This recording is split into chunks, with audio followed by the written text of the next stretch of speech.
How to create a Facebook event for a virtual gathering. So you can only post an event on a page or a group. So head over to your group that you want to add it into, and then click right here on the right something. Then scroll down until you can see in here option called create event. Now from in there, let's put in here something like Zoom meeting, and then you can put in your start date and end time, and it will ask if it's in person or virtual. Click on this right here and then choose in here virtual option. It can be Facebook Live, external link, or a lot more. So let's head over and choose Facebook Live right here and click on done. And then you can see in here any members you can see it. It can be public or members only. You can also include in here some details as well and add co-hosts.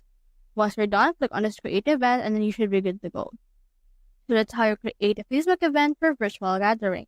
Hope we helped.